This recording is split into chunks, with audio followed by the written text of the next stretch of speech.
Even after over 3.5 years, I have not been able to show love to a founder in Kansas. We've been to Kansas City a few times, but not the state of Kansas. And we were traveling there today to sit down with Crystal Webster. Thank you so much for taking the time to join that entrepreneur show. I am so excited to be here and excited that I get to be number one in Kansas. Number one, and a little motivation for all you cold networkers out there. I utilize LinkedIn quite a bit. I search founders and I come across pages in certain states and I segment that and then I look into profiles and then do my due diligence. And that's what brought me on to Crystal today. She's very accomplished. She has a lot of stories to share on this up and down roller coaster of entrepreneurship. Crystal, I think we should dive right into it. What brought you here today? Became an entrepreneur way back when? Let's hear about it. Well, what brought me here today was our LinkedIn conversation. And I got to say, I was a little bit leery. I'm always leery of like who's reaching out. So I did my due diligence as well I and was like, no, appreciate that. he's not a bot. We're good. Well, no, a little tip for you too. I get because you get 1,000 bots messages a week. If you put your middle initial after your first name, you can see which messages have been auto sent by some kind of bot. It'd say, hello, Vincent A. Hello, Vincent A. But if it says hello, Vincent, I realize that someone took the time to find my LinkedIn and message me on LinkedIn. Smart. Look at you. Mind blown. Learn something new every day. I love it. I love it. That's part of the show. We always teach each Yes. other something new. But I want you to teach me things about your journey. Why'd you become an entrepreneur? Um, because I had to be. I've always been an entrepreneur. I mean, I'm sure you hear this a million times. In grade school, I would make friendship bracelets and sell them to people. Like I've always been an entrepreneur. Um, and I've had a few different businesses along the way. And this is the one that really called to my heart and pulls on all my heartstrings and fills my cup. And so that's how I got here today. Well, what led to the transition from the last company that you had started to this one? Let's walk our audience through that process. Okay. Well, we probably should go back to college. I Okay. started college as a theater major. I was going to go into technical musical theater, Okay. as like a stage manager, doing the lights and the sound and all that stuff. And then about halfway through college, I realized I probably wasn't going to get a job. So I decided I would become an accountant. I thought, you know what? Let's go from musical theater to tax accounting. So I have a degree in tax accounting because Okay. that makes sense.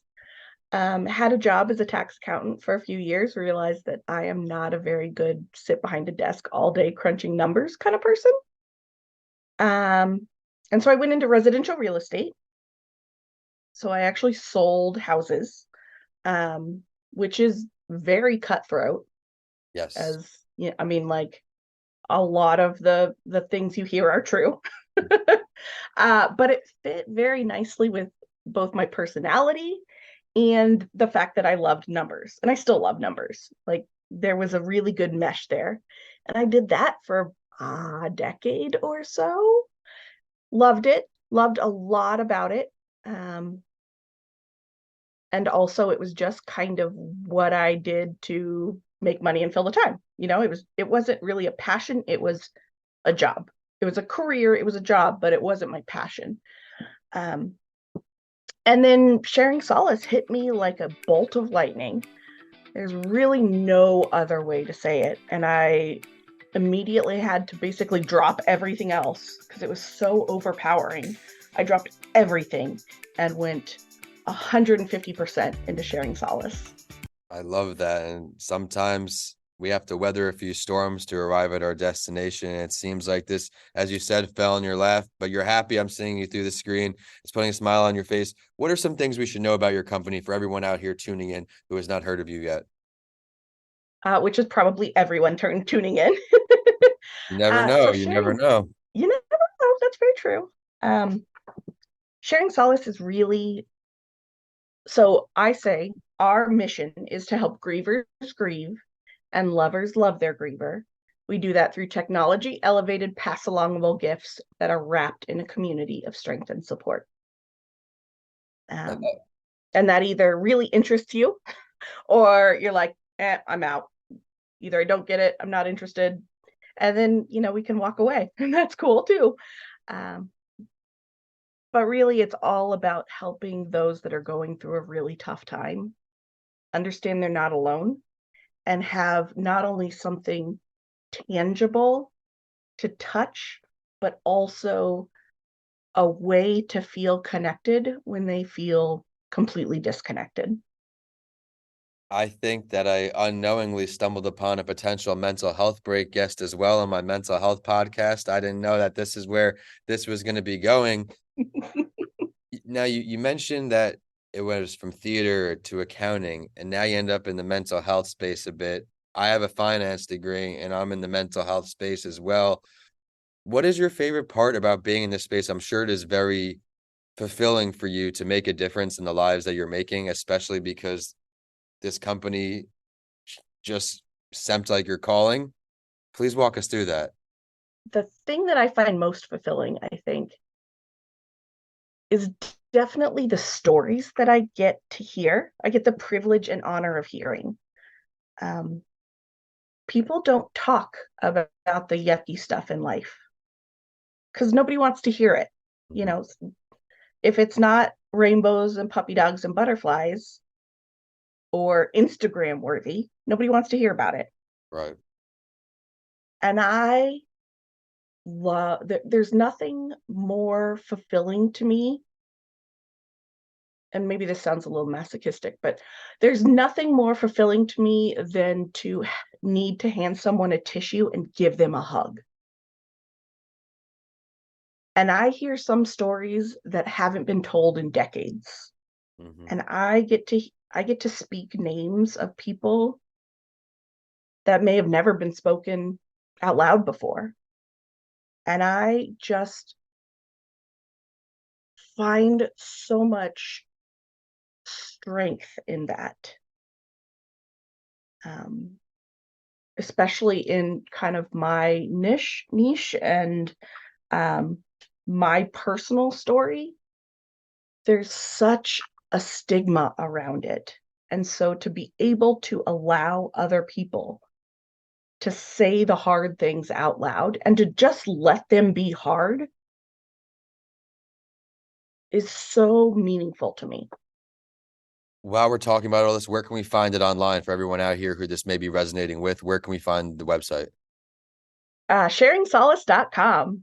SharingSolace.com. Everyone, be Yep. sure to pause the episode, go take a look at that website. What are some services that you do provide on this website? We have the gist of it now. We know all about it. What are some services we can look into to acquire from you? So we have both products and services. So Awesome. our product is really what was the this catalyst of all of this. And so what our what our flagship piece is it's a necklace or a keychain. They work the exact same way. And the idea is that it's given to you during that super heavy, debilitating grief. And you keep it near your heart as long as it brings you comfort. And at some point, because of the nature of grief, it's not going to do that anymore. It's not going to bring you that same amount of comfort that it once did. And when that happens, it symbolizes you're ready to kind of release the all consuming, Like the that. acute grief. And so that's when you take out the middle token, put the middle token into a new locket, and you pay that new locket forward on to somebody else you know as they move along their own grief journey. It's a way to like know you have strength and then pass along the support. And then the backside of those middle tokens that you pass along actually have a unique identifier that allow you to register it on our website. So you can actually follow it as it moves from person to person and share That's your really own unique. unique story. That is certainly incredible. So you can, I'm hearing the show notes, how to pass along support on someone's grief journey. On someone's journey, you're out here making a huge difference. Now let's hear about the services. Um, well, speaking, I'm almost 14 years into my grieving journey and my own story. Um, so I think it is my duty and privilege to help others that are less farther along, whatever that, you know what I'm saying, that are newer to the journey, um, help them make it maybe just a little bit less rocky. Right. make the terrain just a little bit less rocky. So I do speaking, I do one-on-one. I don't call it coaching, it is Sherpaing. Fair I enough. Sherpa other people in their grief journey. Um, because I'm just maybe a little bit further along in the process. Like I'm no grief guru. I just have had more time to throw spaghetti at the wall and see if it works, and read the books and talk to the experts and do all the things. Um, and if I can help shorten your super intense, acute, all consuming grief, even by milliseconds, that that makes me feel like I've done my job. So, I teach what I preach, and I help others through the process. And I'm actually working on a new, I hate to call it a program, an experience to Okay, I help like you that. kind of, uh, again, work through your feelings. It's actually called Feel Your Bleeping Feelings. Well, kudos to Um, you and all this great work you're doing. I think it's absolutely incredible to be so dedicated and so fulfilled at the same time to helping other people's lives improve. Before I ask for your contact info one more time, throughout history here, Crystal, which entrepreneur would you choose to sit down with to have a conversation? Can be dead or alive. oh, that's a really good question. It's something I've tried Um, to ask every guest, even as there used to be a talking points and a script, and for everything. Now it's kind of more organic. But this is something I tried to ask because it allows the listeners to really get to know each guest I bring on. well, I can think of a couple, but honestly, if I'm being, I want to talk to anyone that is passionate about what they do. Amen. I don't care if you're a brain surgeon or a window washer, or it doesn't matter. If you are passionate about it, I love to hear your passion and what makes you so passionate about it. All right. Well, we're delving deeper now. Since you didn't give me an exact person, I can't say pick a location for that person. So where would this meeting go down if you had the choice of location or type of location to really delve into the brain of your entrepreneur of choice?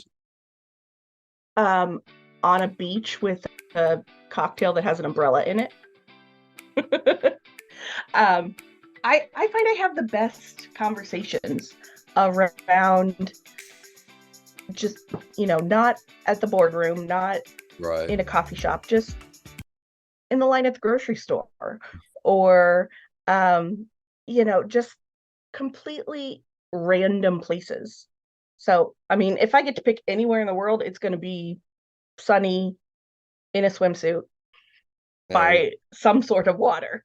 Well, thank you so much for taking the time to join that entrepreneur show, becoming Kansas's #1 guest on the show. One more time, where can we find you online? Say hello, purchase some products and services. Well, the easiest place is sharingsolace.com. And also, if you just Google Sharing Solace, we're on Facebook, Instagram, TikTok, all the places. But the best place to get everything is sharingsolace.com. I appreciate that. Thank you for sharing. Everyone, be sure to go check out her content. We are at the Entrepreneur Show on all social media. I am at Vincent De Lancey on all social media. And be sure to check out the YouTube channel as well. And with that, we are signing off here from Kansas to Tampa Bay. Thank you so much, Crystal. Thank you.